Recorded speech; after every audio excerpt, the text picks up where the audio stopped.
Our lives are a string of insights, flashes of inspiration that can be the catalyst for new ideas.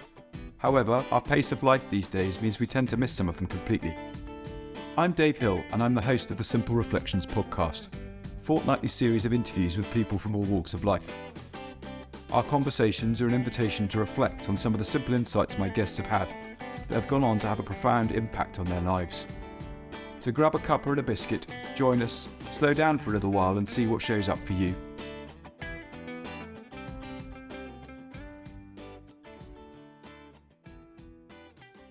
Welcome to the next episode of the Simple Reflections podcast. Today I'm joined by Stuart Adams.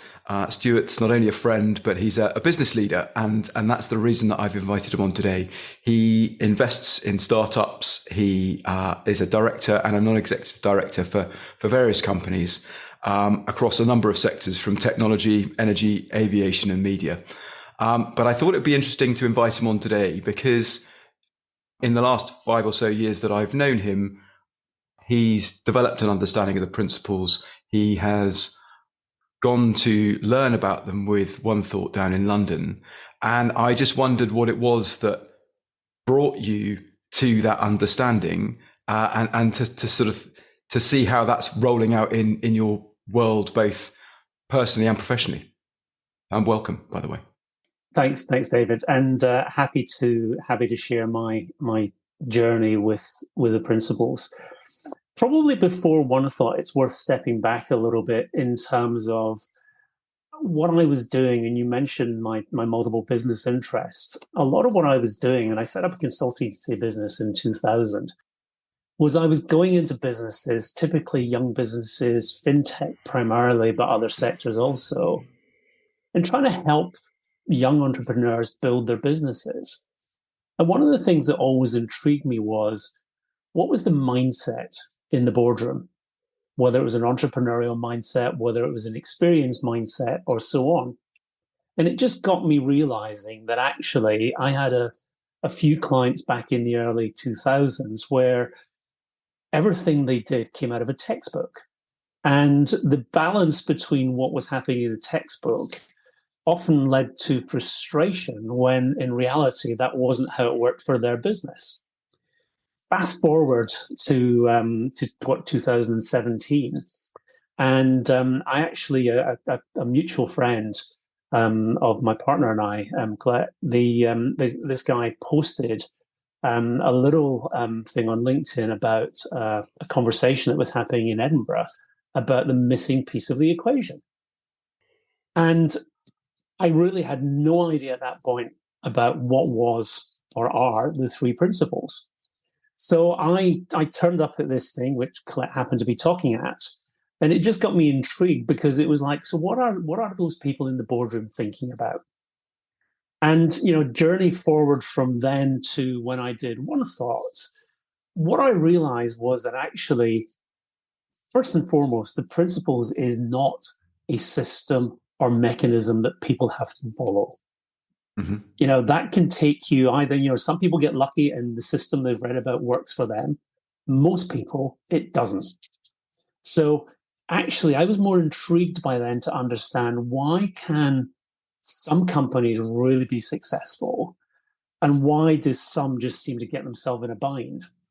And what I realized was that most of it was down to, did the people around the boardroom table, be the entrepreneurs or directors, have a fixed mindset, a growth mindset? Were they open? Were they curious? Did they listen well?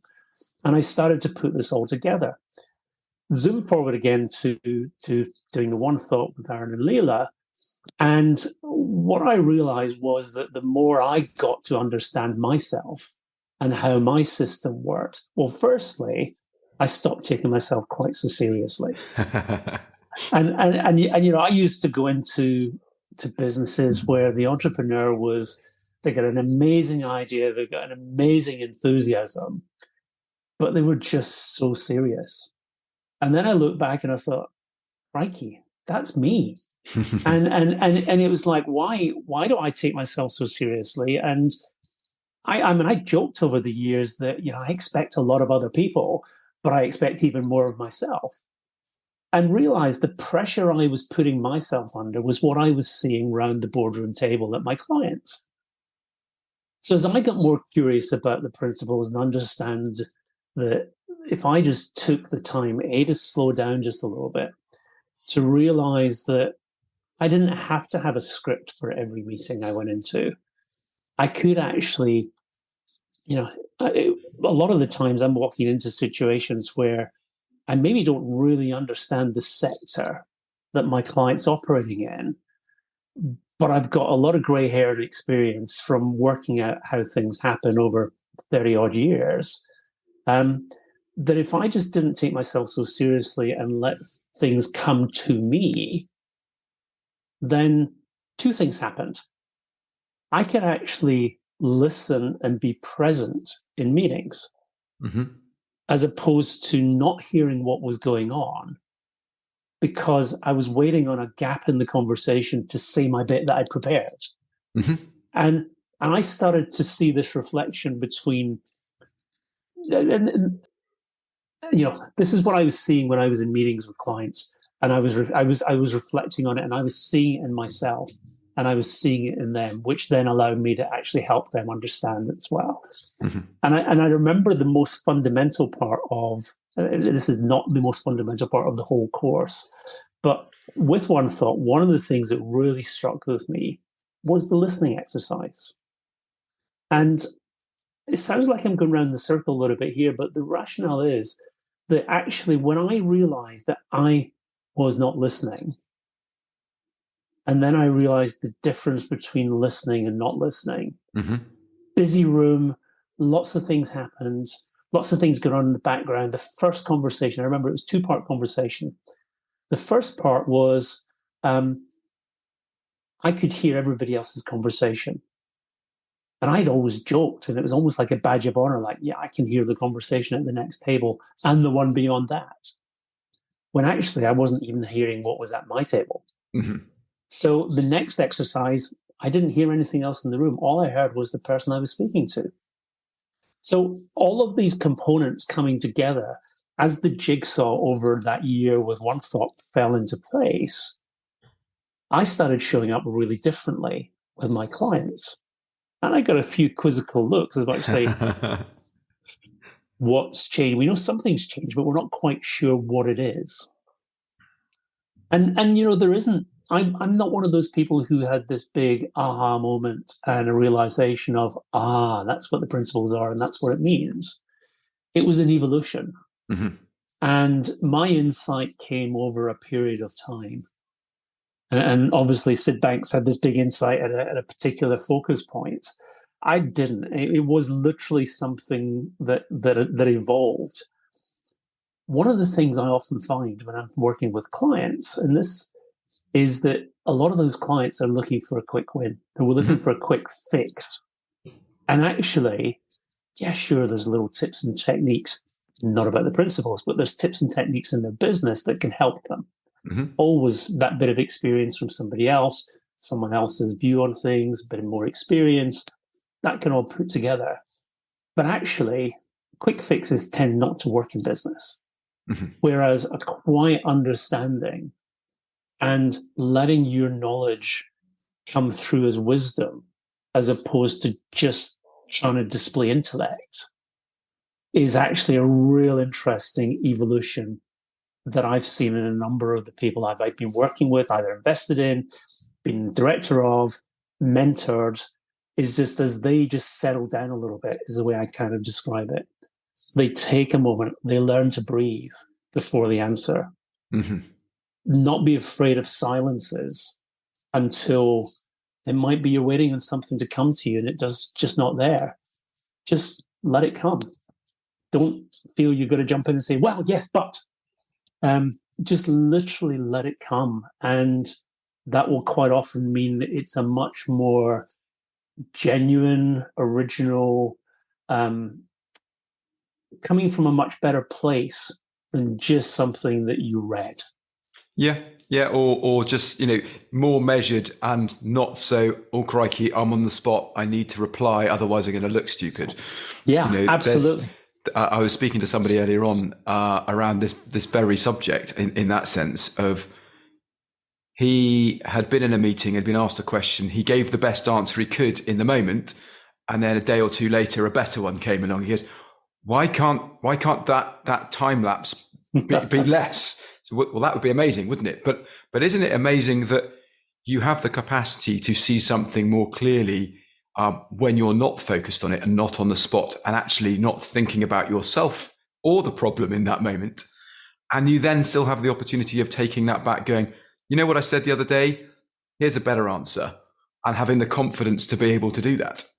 Yeah, absolutely. And I think the biggest thing that allows you to do that, and this to me is also a real benefit of understanding the principles and how your system works, is that it allows you to build a better connection with the people that you're working with, the people you're talking to, because it's much more original, it's much more genuine. So you can go back and say, actually, Dave, I've been thinking about what we chatted about on Monday, and it's now Wednesday, and I think this is maybe a better way to look at it. And actually, with that relationship that you've built, which kind of moves it from being just a transactional relationship. And I think that's where I see certainly working with a lot of younger businesses and entrepreneurs is they're in a hurry. And the bit they often miss is the connection piece. And that ability to realize that you've got to have a connection with that person before you build trust, before they buy from you. Whereas I've seen a number of people, why didn't they buy at the first meeting? And I'm like, well, you don't have a connection with them. And I think from a principles perspective, it's about understanding how you've got a thought about what's going on there, and you've got all this thinking about it, but actually being aware of it, that a lot of it is just noise. And, no matter what you think about that person let's just for a second, let's play with this for a second, but, let's just say you're working as an entrepreneur in a business and you've got this relationship with a supplier that's become really transactional. You're arguing about heads of terms, you're arguing about whatever you're working on because you've got no connection. The fact that you're going into another meeting, there's a pretty good chance that going into that meeting, your mind is going to be working at 100 miles an hour. Well, they might say this, they might say that. What if they say this? How about this? How about that? Whereas, actually, if you realize that these are all just thoughts that are flying around in there, and you just let them settle down a little bit and go in, and you've got topics you've got to discuss, but rather than trying to prejudge the situation, just listen and see what comes up. You might be surprised, and more often than not, you might be surprised. And if something really good comes to you, there's a fair chance that you're going to respond very positively and originally and genuinely, and not be a big reaction to it, but you're going to flow with things. And all of a sudden, you've got a very different type of relationship with your supplier. And I've seen that happen so many times. And I think if you bring it back to the principles, that really is just understanding the fact that you've got a wealth of resource within you. You don't need to have it all in a bit of paper to just read off when you go in there. You've got it within you. You wouldn't be sitting in the chair of a particular meeting if you didn't have enough qualifications to be there. And, it's different when you're at school and you're still learning so much. But, once you're out in the big bad world and working, you've got some skill set and you've got some knowledge and you've got some domain expertise. The chances are you know more about the topic than the person you're chatting to. So why worry? Go in and be yourself, and don't try and be something else, because the biggest thing that I see, again, is that when people try to be one thing in this meeting and something different in that meeting, A, they forget which meeting they're in, and B, it takes so much energy. Yeah. And we do have a limited amount of energy, and we want to make sure that it's actually focused in the way we want it to be. And the best way to do that is not to force it. Yeah. Yeah, completely. I think the other interesting thing in there is that not only are we individually, we have everything within us to be able to go into those situations and flourish. So does everybody else in the meeting, despite where they might be in that moment in terms of their thinking about who they need to be in that meeting, what their agenda is, what they need to get out of it. Yeah. And it only takes one person to be calm enough to settle everything and allow everybody to drop into a more receptive, open discussion that might just, completely open up what had been quite a sticky series of events up until that moment in time. Absolutely, and you pick up on a really, really good point, which is that the other person in the room has they have their own wisdom, they have their own knowledge, experience, and creating the right environment with that connection allows both parties to bring their value to the table. Yeah. And I think there's a real respect issue there as well that, these days, and, I'm not a millennial, but I work a lot with millennials and Gen Z, Gen X, and they're in a hurry. Mm-hmm. Everyone's in a hurry these days, and the world is a different place. And quite often those niceties are forgotten. I remember a number of years ago, somebody said to me, if you're working with that younger demographic, what you got to remember is that they're 100% committed to their cause. But what often changes is that their cause that they're committed to might be different next week, and they'll be 100% committed to the next one. So that the context of that being said was this was working in the digital media space, where you were looking at client retention and selling to clients through social media, was, you got great ambassadors, they're all over this whole thing, but they'll flip in a minute. They'll be gone in a second. And I think that whole mindset of that generation is in some ways reflective of them understanding themselves slightly better, that they have their own wisdom, they have their own mind, they're making up their own mind, they're not being prescribed to. Mm-hmm. And actually they're maybe a little bit more free-flowing in a principled sense, mm-hmm.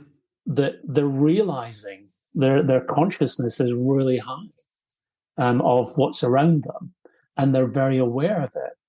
Sometimes I think they don't stop to think, and they don't let the thoughts flow and actually take time to understand them, and they may be slightly more reactionary.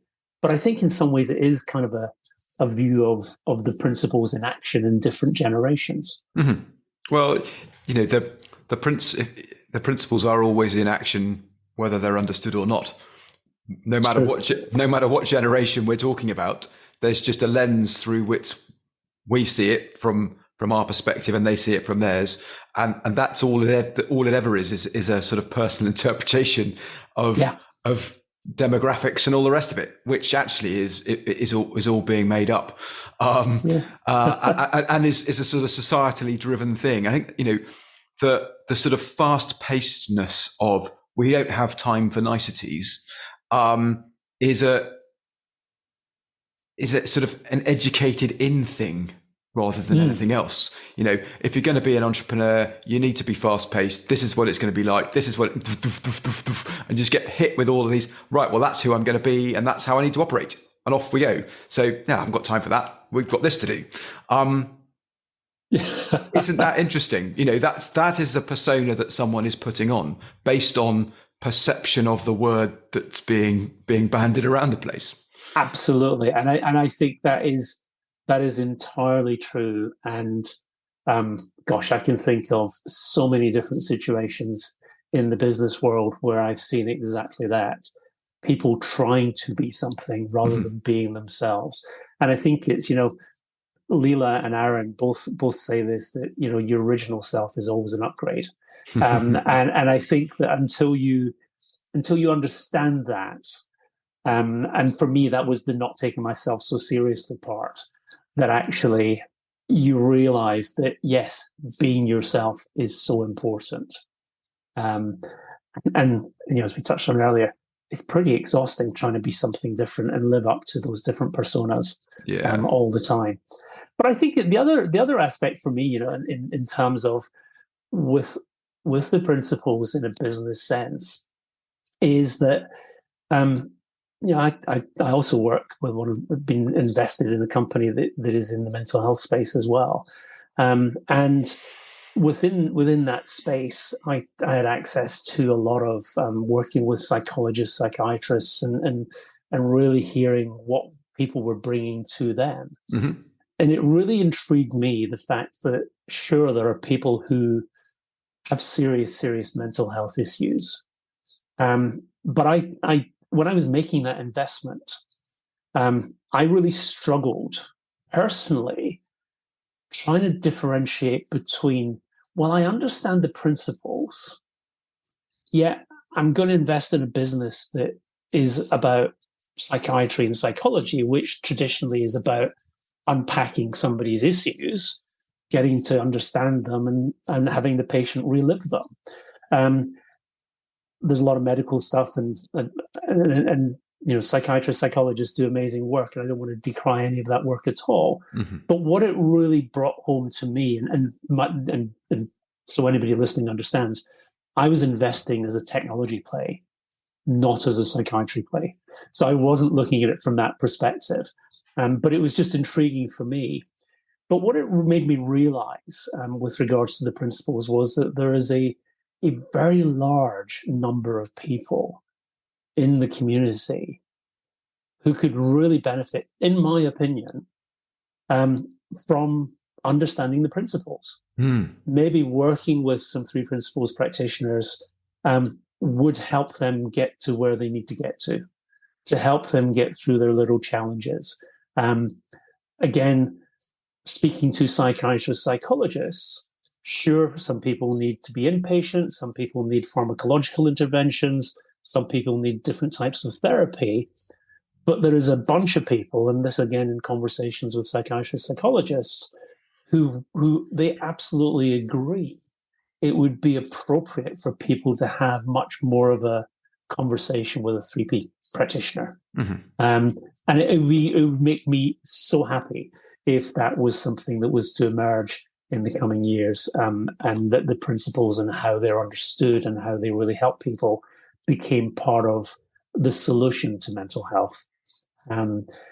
Being labeled in the mental health space is also tricky at times, and I know that's something out there. But I think equally, people, if I think about it, people that I know and I've worked with who have come to understand the principles, even some of my clients, working with them in their businesses and helping them appear differently in the boardroom, just understanding how the principles are helping them.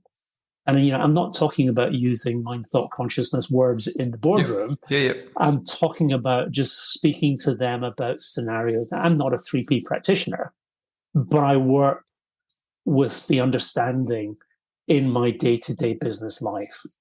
And I really find that my understanding of things and being able to share that in the boardroom, to share that with the entrepreneurs, to share that in mentoring some people, is really helping lift a weight off a lot of them. So that's been really encouraging for me personally. And some good chunk of the stuff I do is giving back and not chargeable work. Because I want to make sure that those young people can actually drive their businesses forward in the right way. But actually, it's stuff that they see the benefit of, and they show up differently. Yeah, no, that's so true, and it's an understanding thing. That's that is what we're talking about. It's not. It's test it, check it out for yourself, see what happens. But it's an understanding thing. So, like anything, the more understanding we have about the workings of it, the less afraid we are of it when it starts making a funny noise. Absolutely, yeah. When I first started driving, I had a bit of, I had a little banger to get around in, and it made some funny noises. We'd go and investigate, work out what was going on. Okay, that's not catastrophic. It's just got that's its thing. That's what it does. Exactly. Actually, we need to do something about that. Yeah. Now, the more distanced we are from the workings of something in terms of the knowledge of it, the more sort of scary it might look, the more beyond us it might look, the more freaked out we might get about all of that. Doesn't stop us asking an expert to either try and understand it a little better for ourselves or go, is this really a problem? Can you have a look at it, please? You know, exactly. I still drive. Yeah, sorry. No, so it's that unpacking things, isn't it? And I think there's an unpacking in a healthy way, which is, get curious. Yeah. And either you get curious yourself or you get curious by including somebody else in that curiosity. Yeah. To the point where you go, yeah. And now it makes sense. I think, what you were talking about in terms of our original self always being an upgrade, the way that I see that is I'm a continual work in progress. There is always going to be more for me to see, more for me to learn, more for me to get an understanding of. And that's exciting. That drives that curiosity. And when I do see things like, oh, that's interesting, I hadn't realized that's what I was up to. It then isn't something to be frightened of. It's not the sort of knocking of something that I have. Whoa, let's not look there too hard. It's like, okay, let's go and play there. Let's see what that has to offer in terms of deepening my understanding and freeing me up to see more. Yeah, and I think just almost like the last words that you said there, freeing me up to see more, it's that closed mind view on things that you can't instruct somebody, this is how you open your mind. And I've seen that, and to me, one of my investment red flags is, and I don't invest in politics, but I can see and I say that jokingly on the basis of politicians are asked one question and answer another. But that's one of my big red flags when I'm talking to companies about investing in them. Is the person answering the question I asked, or are they answering the one they came prepared to answer? And the antidote to that is that they've missed the step that we're talking about here, is that they haven't got curious to understand and, say to me, Stu, can you just tell me a little bit more what you really want to understand here? Or what would you like me to, how would you like me to answer that? Would you like me to take this? And just missing that stage puts them in my mind into the red flag category. This person doesn't listen. And there's nothing worse in business than somebody that doesn't listen. It's the downfall of so many businesses. And I think that teaching people to just get curious and get an understanding themselves or with others about, and the other thing, just on that, is that as people are getting curious, it's also giving them time to let their own thoughts come through. It's, they don't have to answer, but they can ask a question, and asking a question in relation to what you hear is good to get the clarity, to get the clarification. And will quite often, whatever is said next, if you're listening properly, will trigger your genuine response from your wisdom that will come across as a genuine response, will help that relationship, will get you to where you need to much quicker. Yeah. Just one of the things I see as well is that, and this comes back to the overthinking. And we've all got thoughts, and our thoughts can be slow at times and can be fast at times. And as you know, I had a little health issue in Q3, Q4, when I was in America and ended up in hospital. All good now, but when it was happening, I can assure you that the fastest thing was not my heartbeat, but it was my thoughts. And they were running 1,000,000 miles an hour in all sorts of directions. Is it this? Could it be that? Is it this? Could it be that? In the end, all resolved, out of hospital, done, travel a couple of weeks later, and all good. And I see that all the time in every sense, whether it's in someone's personal life, because quite often the clients that I'm working with will open up about, everything's great in the office, but I've got this problem. I've got to start up business, I remortgaged my house, I've now got financial issues, and how do I tell my partner? How do I tell this? All these sort of things, but the thoughts are rampant to what's happening in the office, what's happening in health, what's happening in the golf handicap's going up the way rather than coming down. It can be covering the whole thing. But understanding that it's a lot of these things are just thoughts that are running rampant. And if you can just quieten them down. Well, just see that's all it is. It's just things running around in circles at the moment. That's okay. Yeah, absolutely. And just not take those thoughts so seriously. Yeah. And actually, you can really make a difference. And I see this all the time with particularly younger entrepreneurs. They're in that hurry, so their thoughts are at 100 miles an hour as well. But if they just take a second, breathe, it's natural. Those thoughts are going to be flying all over the place. But most of them can only deal with what's in front of them at that precise moment. That's all we can ever do. Yeah, actually, exactly. Anything else, well, we're making that up. If we think we're dealing with tomorrow's problem today, we're probably not. We're dealing with what we think tomorrow's problem might be, which actually is what's in front of us right now. We just dress it up differently. Which is just another thought. Yeah, absolutely. Yeah, the games we play.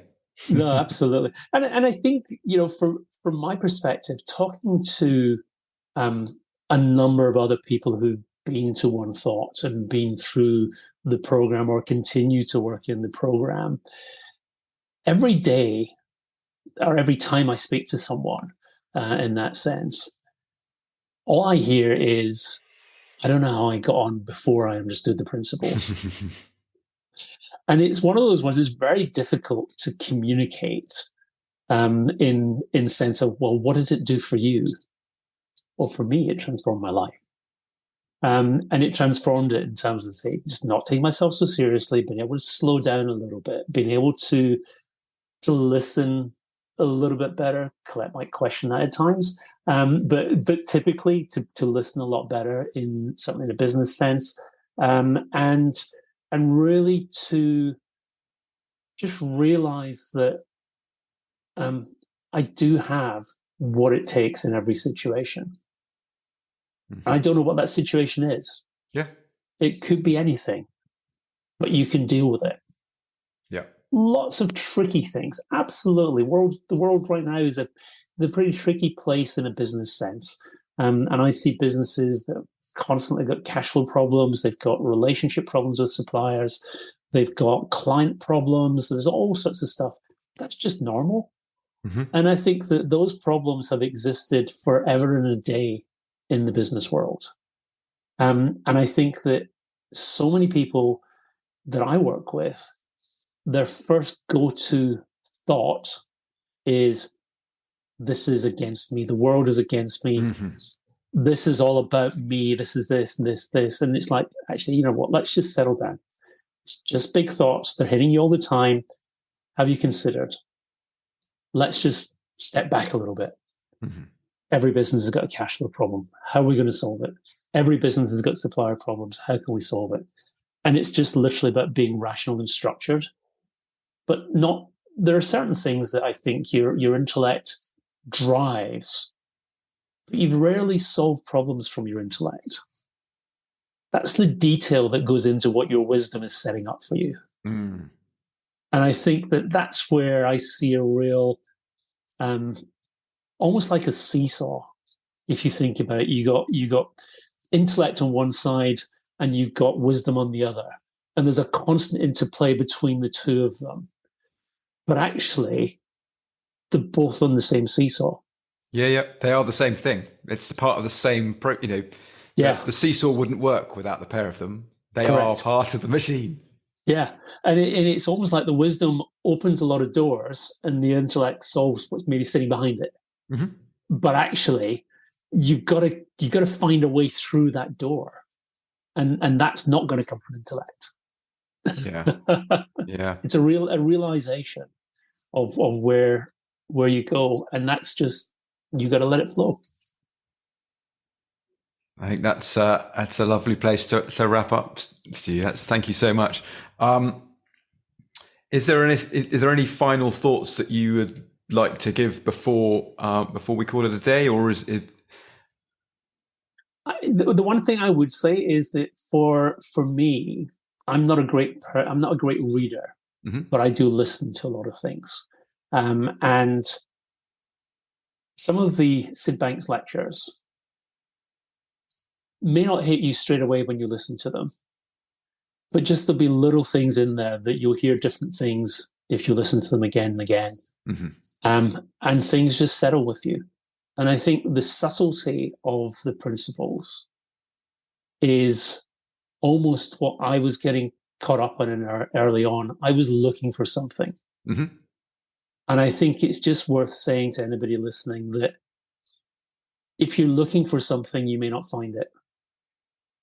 But if you just let it come to you, there's a better chance you're going to understand it and actually benefit from the feeling that is understanding the principles. That's beautiful. And a lovely place to finish off. Thank you so much for joining us today. You're welcome. Thanks, David. It's a pleasure. Thank you for joining us today. If you've enjoyed the conversation, feel free to subscribe and join me and my new guest next time.